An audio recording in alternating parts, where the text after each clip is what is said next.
Aduh, ngopi. Gak ada sesajen, Bim. Gimana tuh? Belum beli ya? Belum beli bang, rokoknya habis nih. Tuh, kita mesti beli sesajennya nih. Lumayan nih ya. Ini videonya bakal panjang, jadi ya sambil ngopi enaknya sih. Yuk, mulai ya. 3, 2, 1. Jadi ada sebuah kasus penghabisan di mana satu-satunya saksi yang melihat pelaku adalah anaknya sendiri. Tapi sayangnya si anak itu nggak bisa memberikan petunjuk yang mendetail. Dia hanya bilang kalau pelakunya adalah orang yang suka mengetok jendela. Maka dari itu pada video ini gua mau lo coba tebak siapa pelakunya menggunakan insting lo. Begini ceritanya. Pada tanggal 9 Januari tahun 2004, keluarga Gom yang tinggal di kota Massachusetts, negara Amerika Serikat, mendapatkan kabar yang sangat mengejutkan. Pada pagi itu, keluarga Gom didatangin oleh 2 orang petugas polisi yang bilang kalau anak perempuan mereka yang bernama Nicole Gom Halpins yang berumur 32 tahun lagi terbaring kritis. Kondisinya Nicole atau yang biasa disebut sebagai Nikki sama orang-orang terdekatnya sekarang lagi di rumah sakit karena digebugin di rumahnya sendiri. Ibunya Nikki yang kita sebut saja sebagai Ibu Fulana langsung terkejut dong karena baru kemarin sore nih beliau telepon-teleponan dengan Nikki. Kok sekarang dia malah jadi kritis? Ibu Fulana juga bertanya perihal kedua cucunya, perihal kedua anaknya Nikki, kayak kondisinya mereka gimana, apakah mereka baik-baik aja atau apa yang harus saya lakukan. Pokoknya Ibu Fulana itu kayak bertubi-tubi bertanyanya. Polisi pun berusaha tuh menenangkan Ibu Fulana, lalu menganjurkan Ibu Fulana atau keluarga lainnya untuk segera menjenguk Nikki di rumah sakit. Di sana, Ibu Fulana langsung melihat Nikki yang lagi pada momen itu ya terbaring di ruang ICU dengan kondisi kepalanya penuh dengan perban. Dokter yang menangani Nikki bilang ke Ibu Fulana kalau Nikki sekarang dibuat koma dulu karena luka di kepalanya itu sangat parah. Dari hasil pemeriksaan, kepalanya Nikki itu kayak dipukulin berkali-kali secara brutal dengan suatu benda tumpul kayak semacam pipa besi gitu. Dokter udah berusaha nih melakukan yang terbaik untuk mengobatinya, tapi kondisinya Nikki itu masih belum juga melewati masa kritis. Yang bisa dokter lakukan sekarang adalah berdoa dan menunggu supaya masa kritisnya ini terlewat untuk melakukan tindakan medis lebih lanjut. Nah, pada saat Ibu Fulana lagi memandang kasihan melihat Nikki, ada nih satu detektif yang menghampirin Ibu Fulana. Detektif ini diketahui bernama Detektif Robert dan dia adalah orang yang memimpin investigasi dari kasus pemukulannya Nikki. Pas Detektif Robert menghampiri Ibu Fulana, dia kayak bilang, "Punten Bu, bisa ngobrol sebentar? Ada beberapa hal yang ingin saya tanyakan." Waktu itu Detektif Robert juga bilang untuk bisa menangkap pelaku dari pemukulannya, saya membutuhkan nih background dari Nikki. Ya udah deh, Ibu Fulana langsung menceritakan tuh sedikit banyak tentang kehidupannya Nikki. Pada tahun 1994, Nikki pernah menikah dengan seorang pria bernama Donald Halpin. Di awal masa pernikahannya, Nikki dikabarkan hamil dan melahirkan anak pertamanya yang bernama Max. Sayangnya, Max lahir dengan komplikasi medis yang mengancam nyawanya. Diketahui ya, Max memiliki penumpukan cairan di tengkoraknya yang mengakibatkan tekanan pada kepalanya. Mau nggak mau, Nikki dan Donald mesti bolak-balik puluhan kali pergi ke rumah sakit karena Max mesti dioperasi. Gara-gara hal ini, Nikki dan Donald itu menjadi stres berat dan rumah tangga di antara mereka menjadi tergonjang-ganjing. Lebih parahnya lagi, ada satu peristiwa di mana salah satu perawat itu salah memberikan obat kepada Max. Gara-gara salah obat ini, Max kondisinya malah jadi semakin memburuk. Dia bahkan pernah tidak sadarkan diri kritis selama 1 minggu penuh. Nikki dan Donald selaku orang tua dari Max langsung menuntut dong pihak rumah sakit dan juga perawatnya. Nah, proses hukumnya ini lagi-lagi ngebuat rumah tangga Nikki dan Donald itu tergunjang-ganjing karena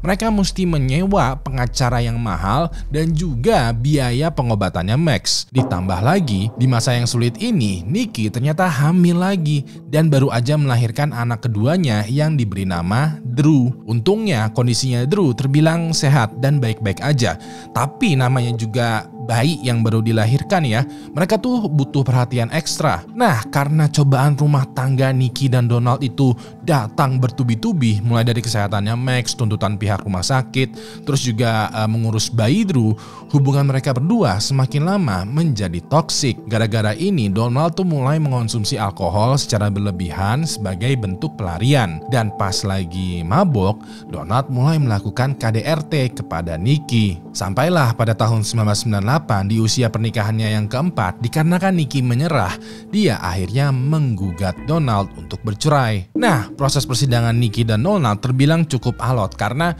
mereka memperebutkan hak asuh anak sekaligus juga bertumpuk dengan kasusnya Max yang salah dikasih obat. Singkat cerita, hasil dari persidangannya adalah Max berhak mendapatkan dana kompensasi sebesar 1,5 juta dolar atau senilai 24 miliar rupiah sebagai bentuk dari ganti rugi. Selain itu juga persidangan memutuskan kalau hak asuhnya Max dan Drew jatuh kepada Nikki selaku ibunya dikarenakan Donald mabok-mabokan dan KDRT. Bisa dibilang Nikki itu memenangkan persidangan di mana dia yang mendapatkan hak asuh dan juga uang ganti rugi. Dari sinilah Ibu Fulana curiga kalau pelaku dari pemukulan Nikki adalah Donald. Secara dia kalah persidangan dan tidak mendapatkan hak asuh anak. Mungkin aja Donald selama ini itu tuh menyimpan dendam. Selanjutnya, Detektif Robert langsung tuh mendatangin apartemennya Donald, mantan suaminya Nikki. Pas membuka pintu, Donald rada kaget dan bingung karena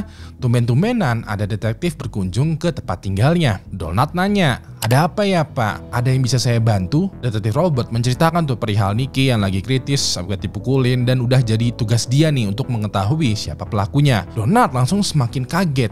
Dia nanya kondisinya Nikki gimana, dia lagi di mana, bla bla bla, sekaligus anaknya tuh gimana. Pokoknya, wah gimana nih Pak? Detektif Robert langsung menenangkan Donald dan langsung juga nih masuk ke interogasi ringan. Pas ini Donald bercerita yang kurang lebihnya ya sama lah ya dengan apa yang diceritakan Ibu Fulana. Dia bercerai dengan Nikki dan ujung-ujungnya kehilangan hak asuh anak sekaligus juga uang ganti ruginya dipegang sama Nikki. Walaupun begitu, Donald menambahkan kalau menurut dia Nikki tidak menggunakan uang ganti ruginya dengan bijak. Donald bilang kalau beberapa kali Nikki malah menggunakan uang ganti ruginya ini untuk kebutuhan pribadinya, bukan untuk pengobatannya Max. Detektif Robert balik nanya dong, "Kenapa kamu tidak mencegah Nikki? Ini kan demi kebaikan anak kamu juga." Donald menjawab, "Udah Pak, udah beberapa kali saya tegur, tapi saya nggak bisa maksa karena saya masih sayang sama Nikki dan berusaha ingin balikan." Detektif Robert agak kaget. "Lo pengen balikan? Maksudnya gimana?" Donald menjelaskan kalau peristiwa dia mabok dan KDRT itu sebenarnya adalah bentuk dari stres dia yang menumpuk banget dan ujung-ujungnya pecah. Cuman gara-gara pecah ini pernikahannya itu malah jadi bercerai. Nah, Donald udah berusaha tuh untuk bertobat dan menjadi tidak kasar dan juga tidak minum alkohol. Bahkan dia juga berusaha tuh untuk balikan dengan Nikki. Tapi Nikki nggak mau. Dia kayak lebih bahagia kalau dia tidak balikan dengan Donald. Lagi pula Nikki udah move on dan mulai mencari pacar baru. Donald pun menghormati tuh keputusannya Nikki dan ya udah deh, dia jadi agak menjaga jarak, tapi juga ya masih usaha tipis-tipis lah ya pada saat dia mengunjungin anaknya Max dan Drew. Bisa dibilang Donald kayak membiarkan Nikki, mantan istrinya, untuk move on dan mencari pacar baru. Tapi satu sisi lain, Donald masih menyimpan perasaan buat Nikki. Lalu perihal uang ganti rugi yang Nikki gunakan sedikit untuk kebutuhan pribadi, Donald di satu sisi itu nggak setuju, tapi satu sisi dia paham mungkin Nikki melakukan hal tersebut karena dia juga stres banget merawat Max yang sakit-sakitan dan salah satu cara pelampiasan stresnya adalah belanja. Jadinya Donald nggak bisa berbuat banyak karena dia sendiri paham, dia sendiri pernah ada di posisinya Nikki. Ya udah deh, di akhir interogasi, Detektif Robert nanya, "Kira-kira kamu punya nggak firasat siapa sekiranya orang yang mempunyai dendam kepada Nikki atau ingin menyakitinya?" Donald awalnya agak terdiam, berpikir, lalu dia menjawab, "Mungkin ada. Mereka adalah Daniel dan Chris. Donald bercerita kalau Daniel adalah salah satu mantan pacaran Nikki yang pada saat putus mereka kayak berantem gitu, sampai-sampai Daniel itu sempat menstalking Nikki. Nikki yang kewalahan akhirnya meminta bantuan Donald untuk berbicara gitu kepada Daniel, kayak dari laki ke laki. Dan semenjak itu Daniel nggak pernah tuh mengusik Nikki lagi. Mungkinlah Daniel yang menyerang Nikki. Sedangkan orang yang kedua adalah Chris, pacarnya Nikki sekarang. Donald gak banyak bercerita mengenai Chris karena sepertinya hubungannya Nikki dan Chris itu adem ayem aja. Tapi namanya juga orang berpacaran, mungkin mereka berantem dan ujung-ujungnya Chris menyerang Nikki. Nah, di akhir proses interogasi, Detektif Robert menanyakan perihal alibinya Donald. Donald bilang kalau di malam Nikki lagi diserang, dia lagi ada di apartemennya sendirian nonton TV, bersantai, dan lagi gabut aja. Bisa dibilang alibinya Donald itu tidak kuat karena nggak ada saksi yang memverifikasi kalau Donald itu menghabiskan malamnya di apartemen sendirian. Ya udah deh, setelah interogasi dengan Donald, Detektif Robert lanjut lagi tuh menginterogasi orang yang sekiranya dicurigain sebagai pelakunya, yaitu Daniel. Sesampainya Detektif Robert di rumahnya Daniel, dia langsung mengetuk tuh pintunya. Gak lama kemudian muncul tuh Daniel dan agak kaget juga melihat Detektif Robert ada di depan pintunya. Pas itu Detektif Robert langsung memperkenalkan dirinya dan menjelaskan maksud tujuannya, yaitu mencari tahu hubungannya Daniel dengan Nikki. Nah, pada saat Daniel mendengar nama Nikki, wajahnya dia kayak kebingungan sambil bilang, "Nikki? Siapa Nikki? Aku nggak pernah kenal dengan wanita bernama Nikki." Detektif Robert juga ikutan bingung.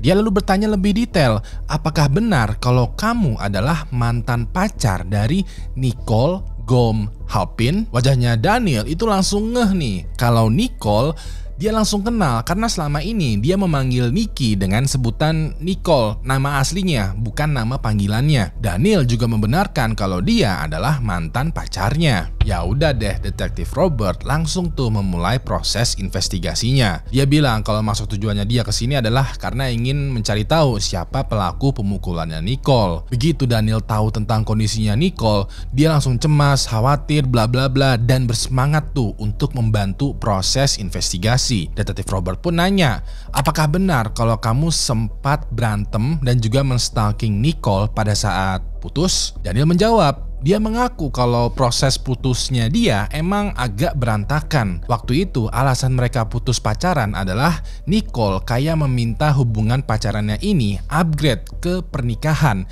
Sedangkan Daniel pada masa itu belum siap. Tapi setelah dipikirkan lagi, Daniel merasa kalau dirinya ternyata udah siap kok. Dan ya udah deh, mulai ngajak Nikki untuk balikan. Walaupun begitu, Nikki malah jadinya yang gak mau diajak menikah. Nikki kayak menganggap Daniel adalah pria yang pelin-pelan, tidak punya pendirian, bla bla bla, dan ujung-ujungnya ribut lagi. Sampai Donald, mantan suaminya Nikki, hadir nih di antara hubungannya Daniel dan Nikki. Dia kayak menengahi Nikki dan Daniel yang ribut terus. Dan setelah berbagai macam diskusi, Donald akhirnya paham kalau Nikki beneran emang gak mau diajak nikah. Jadinya Daniel menyerah, move on, bahkan sekarang waktu itu ya dia udah punya pacar baru. Nah, di akhir interogasi, Detektif Robert nanya perihal alibinya Daniel. Daniel bilang kalau di malam Nikki lagi diserang, dia lagi nge-gym, dan setelah nge-gym dia pulang ke rumahnya lalu tidur. Nah, dikarenakan Daniel hidup sendirian, bisa dibilang alibinya Daniel itu juga nggak kuat karena nggak ada saksi yang memverifikasi kalau Daniel tidur sendirian di rumahnya. Ya udah deh, setelah interogasinya dengan Daniel, Detektif Robert lanjut lagi tuh menginterogasi orang yang sekiranya dicurigai sebagai pelakunya, yaitu Chris. Detektif Robert itu nggak perlu nih ya berkunjung ke rumahnya Chris karena ternyata Chris lagi ditahan dulu untuk sementara di kantor polisi menunggu giliran proses interogasi. Alasan kenapa Chris ditahan dulu karena ternyata pada saat Nikki lagi diserang, Chris sebenarnya lagi sedang bersama Nikki. Pada saat interogasi, Chris bercerita kalau beberapa momen sebelum Nikki lagi diserang, dia sebenarnya lagi makan malam bersama dengan Nikki dan juga kedua anaknya di salah satu restoran. Selesai berpacaran, dengan menggunakan mobilnya, Nikki kayak nganterin Chris pulang ke rumahnya Chris. Dan pada momen itulah terakhir kali Chris melihat Nikki. Tapi beberapa momen setelah Chris sampai di rumah, dia duduk tuh di depan komputernya dan pas dia lihat tuh ada satu pesan aneh dari Nikki. Waktu itu di layar komputernya, persisnya di aplikasi chatting, Nikki mengirimkan pesan ke Chris yang bertuliskan HB. Chris rada bingung nih karena apa maksud dari HB ini? Lagi pula, Nikki kan masih di mobil, masih di jalan, masih OTW pulang ke rumahnya. Kenapa dia mengirimkan chat bertulis 2 huruf aja, H dan B? Chris pun menjawab chatnya Nikki nih dengan menulis, "Kok kamu udah sampai rumah? Cepet banget." Sekedar info aja, pada tahun 2000-an aplikasi chat itu masih hanya bisa digunakan di komputer dikarenakan handphone di masa itu belum begitu canggih. Kalau sekarang kalau lo mau chattingan lo bisa lah ya menggunakan smartphone. Pada masa tersebut satu-satunya cara supaya lo bisa chattingan adalah ya lo duduk nih di depan komputer. Jadinya Chris bingung banget kalau Nikki sekarang ada di mobil dan lagi jalan OTW menuju ke rumahnya. Siapa yang mengirimkan chattingan ini? Maka dari itu, begitu Chris sadar kalau yang menulis chat ini bukanlah Nikki, berarti sedang ada orang lain di rumahnya Nikki. Ya udah deh, Chris langsung menelepon handphonenya Nikki, tapi nggak diangkat juga. Besar kemungkinan Nikki masih fokus menyetir mobilnya. Sampai sekitaran jam 21.40 malam, teleponnya Chris itu diangkat sama Nikki. Pas itu Nikki bilang kalau dia baru aja masuk ke rumah nih bersama dengan kedua anaknya dan baru bisa tuh mengangkat panggilan dari Chris. Chris langsung nanya dong, "Maksud kamu mengirim HB ini apa ya?" Nikki juga langsung ikutan bingung. Dia nggak paham maksudnya Chris karena dia nggak merasa mengirim chat apapun. Nah, untuk memastikannya, Nikki pergi tuh ke depan komputer. Dan bener banget, pas dia cek aplikasi chatnya, ternyata akunnya Nikki baru aja mengirimkan pesan bertulis HB di jam 21.33 malam, sekitaran 7 menit yang lalu. Pada momen ini, Chris dan Nikki itu langsung ngeh kalau di rumahnya Nikki sekarang mungkin ada penyusup yang mungkin gak sengaja mengirimkan chatnya. Chris langsung berteriak, "Nikki, kamu harus bawa kedua anakmu keluar dari rumah sekarang juga." Sayangnya, gak lama setelah Chris berteriak, dia mendengar suara gebukan dicampur juga suara teriakan dari Nikki. Pada momen ini ya, dalam panggilan telepon, Chris langsung berteriak tuh ya, manggilin Nikki. Tapi suara yang Chris dapatkan bukanlah jawaban dari Nikki, melainkan suara teriakan, suara keributan, dan juga suara gebukan yang semakin lama itu kayak semakin menjauh. Chris yang panik itu langsung menutup teleponnya, panggilannya ini, dan langsung menelpon 911. Waktu itu 911 langsung memerintahkan salah satu petugas polisi untuk pergi ke rumahnya Nikki. Sayangnya pada saat petugas polisi tiba, yang dia temukan adalah Nikki itu sudah terbaring di lantai kamarnya dengan kondisi kepalanya penuh dengan darah. Dan pada saat petugas polisi menyisir kamarnya Nikki, dia agak kaget karena dari balik pintu lemari baju muncul Max dan Drew keluar dari persembunyiannya. Besar kemungkinan Max dan Drew menyaksikan sendiri bagaimana Nikki, ibunya, dipukulin oleh pelaku. Walaupun begitu, walaupun kesaksiannya Chris dan juga alibinya terlihat sempurna ya, setelah digali lebih lanjut, Detektif Robert ternyata menemukan satu kesalahan yang amat sangat fatal. Jadi pada saat Chris menelpon 911, pada saat meminta petugas polisi untuk ke rumahnya Nikki, dia salah menyebutkan alamatnya. Dalam panggilan teleponnya, Chris bilang kalau rumahnya Nikki itu di nomor 15, yang padahal pada kenyataannya nomor rumahnya Nikki adalah nomor 12. Nah, gara-gara salah penyebutan ini, polisi akhirnya tiba tuh di nomor 15 dan sempat kebingungan karena keluarga yang ada di nomor 15 itu bukanlah keluarganya Nikki. Mau nggak mau, polisi sempat keliling dulu tuh mencari rumahnya Nikki. Dan gara-gara salah alamat alamat inilah polisi menjadi telat dan besar kemungkinan pelakunya berhasil kabur duluan. Detektif Robert itu menanyakan dong perihal salah alamatnya ini ke Chris. Waktu itu Chris menjawab kalau dia emang nggak tahu persis alamat rumahnya Nikki.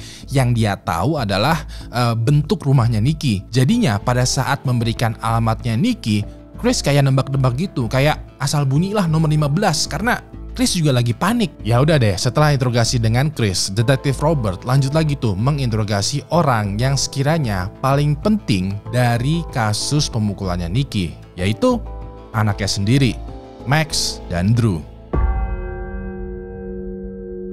Pada saat ingin memulai proses interogasi anaknya Nikki yang bernama Max dan Drew, proses investigasi itu ternyata udah masuk ke hari ketiga setelah penyerangan. Sayangnya, tepat pada hari ketiga ini, pada tanggal 11 Januari tahun 2004, pihak rumah sakit mengabarkan kalau Nikki tidak berhasil melewati masa kritisnya dan pada akhirnya meninggal dunia. Gara-gara ini juga kasusnya Nikki secara ofisial bukan lagi kasus penyerangan, tetapi udah berubah menjadi kasus penghabisan. Setelah proses pemakaman, Detektif Robert meminta izin tuh ke pihak keluarga untuk menginterview Max dan Drew. Detektif Robert sadar kalau ini bukanlah momen yang mengenakan untuk interview, tapi saksinya ini sekarang adalah anak kecil berusia 9 dan 7 tahun. Takutnya kalau proses interviewnya ditunda-tunda, Max dan Drew keburu lupa juga detail dari pelakunya. Maka dari itu, mumpung ingatannya masih fresh walaupun terkesan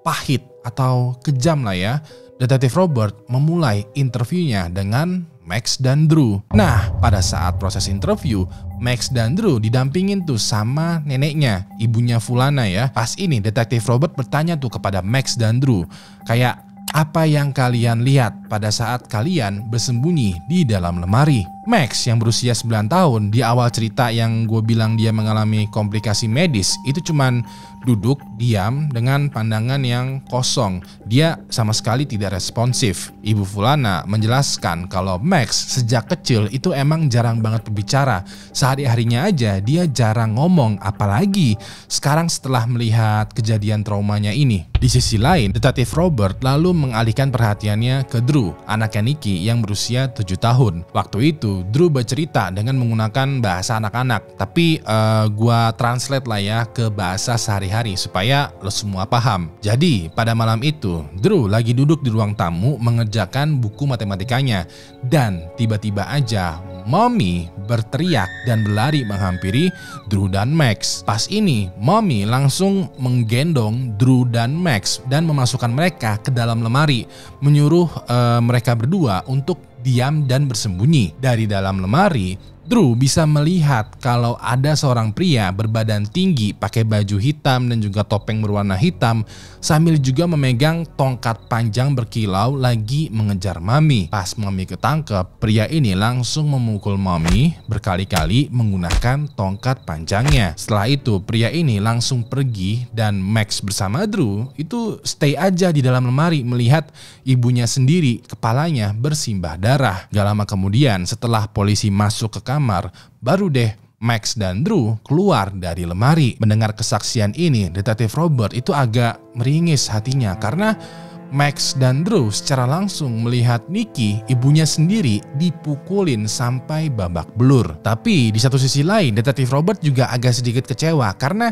cerita dari Drew itu nggak begitu jelas menggambarkan pelakunya. Kayak pria berbadan besar, berbaju dan bertopeng hitam itu bisa jadi banyak orang. Detektif Robert untuk yang kedua kalinya bertanya, kira-kira kalian berdua kenal nggak sama orang yang mukulin Mami? Sayangnya yang tadinya banyak berbicara, Drew sekarang menggelengkan kepalanya sambil juga terdiam. Kayak mood dia untuk bercerita mendadak menghilang. Tiba-tiba aja Max yang dari tadi diam, yang selama ini jarang banget ngomong, tiba-tiba aja bilang orang yang mengetok jendela. Detektif Robert langsung fokus tuh ke Max ya. Dia kayak nanya lagi, kayak, "Hah, punten, tadi kamu ngomong apa?" Sayangnya Max dengan pandangan kosong tidak mengulangin kata-kata yang dia ucapkan. Dia balik lagi ke kondisi di mana dia itu nggak mau ngomong. Walaupun begitu, Detektif Robert yakin banget kalau Max tadi sempat menjawab kalau pelakunya adalah orang yang mengetok jendela. Sayangnya, dikarenakan tidak ada lagi petunjuk krusial yang didapat, kasusnya Nicky sempat menjadi kasus yang tidak terpecahkan. Beberapa petunjuk yang didapat juga nggak signifikan nih progresnya. Tapi detektif Robert itu masih terngiang-ngiang nih kata-katanya Max yang bilang orang yang mengetok jendela. Detektif Robert bingung apakah ini beneran petunjuk atau hanya sekedar asal bunyi aja. Kayak apa sih maksud dari orang yang mengetok jendela?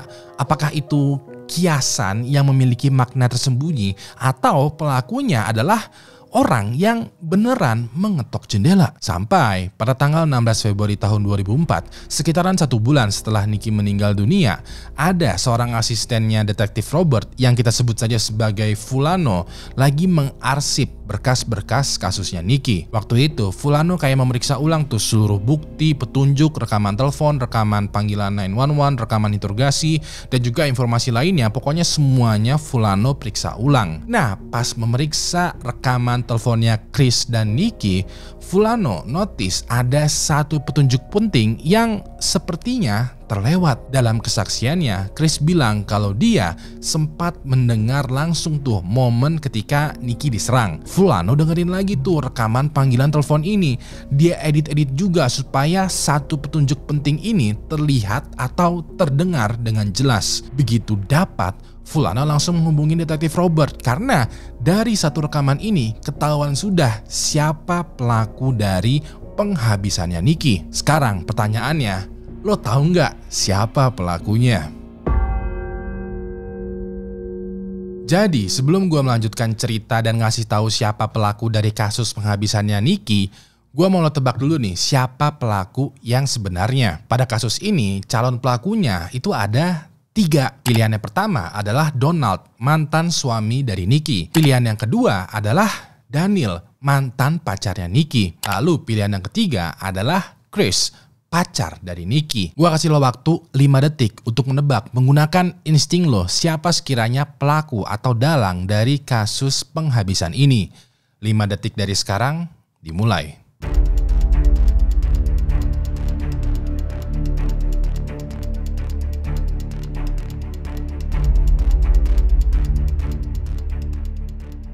Udah?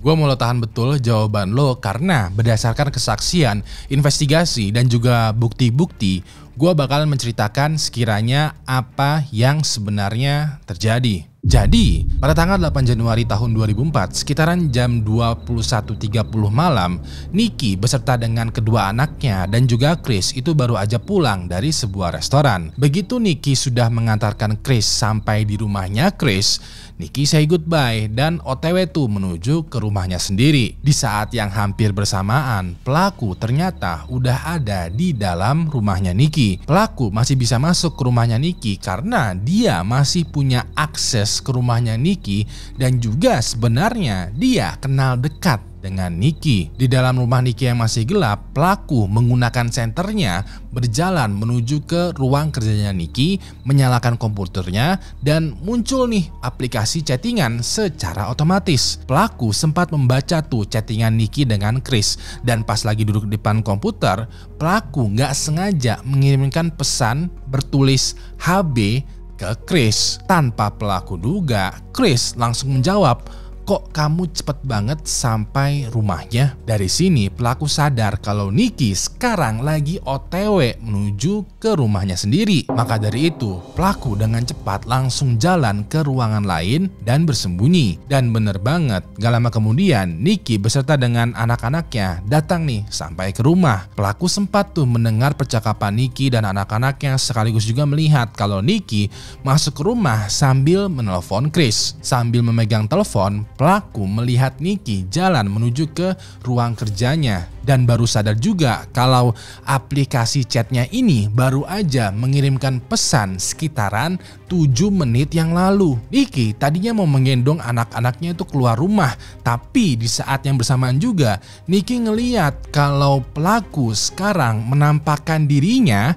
dan lagi berdiri di pintu keluar. Jadinya Nicky yang masih menggendong anak-anaknya langsung balik badan, gak sengaja menjatuhkan handphonenya, lari menuju ke kamar dan menyembunyikan Max dan Drew di dalam lemari. Pas Nicky mau menutup dan mengunci kamarnya, pelaku kayak memblokir pintunya sambil berkata, "Nicole, tunggu dulu." Pada momen ini, pelaku berhasil mendorong balik tuh pintu yang ditahan Nicky. Pelaku yang panik itu berusaha tuh menjelaskan situasi keadaannya dan lain sebagainya lah ya.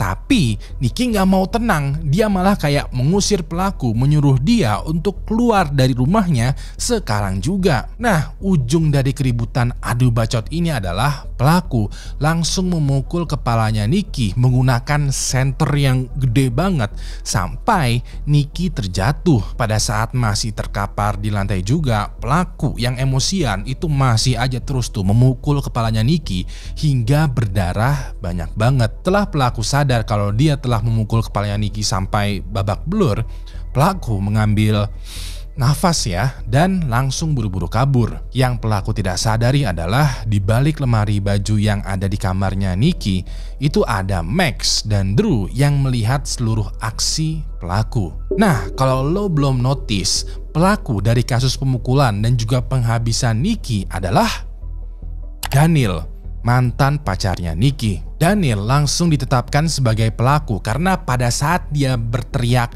"Nicole, tunggu dulu," suaranya itu terekam sedikit di dalam panggilannya Chris. Asistennya detektif Robert yang bernama Fulano yang lagi memeriksa seluruh arsip kasusnya Nicky itu berhasil tuh mengekstrak suara yang kecil ini dari rekaman telepon dan memperjelasnya. Begitu petunjuk ini diserahkan ke detektif Robert, dia langsung tahu pelakunya karena dari semua calon tersangka hanya satu orang yang memanggil Nicky dengan sebutan Nicole, yaitu Daniel. Terlebih lagi, kalau lo masih ingat petunjuk dari Max yang bilang kalau pelakunya adalah orang yang mengetok jendela, well, ternyata itu bukanlah kiasan atau perumpamaan. Max literally ngasih tahu kalau pelakunya adalah orang yang ngetok jendela karena pada dasarnya Max itu sering melihat Daniel mengintip dari jendela rumah untuk menstalking Nicky. Tapi dikarenakan kondisi medisnya,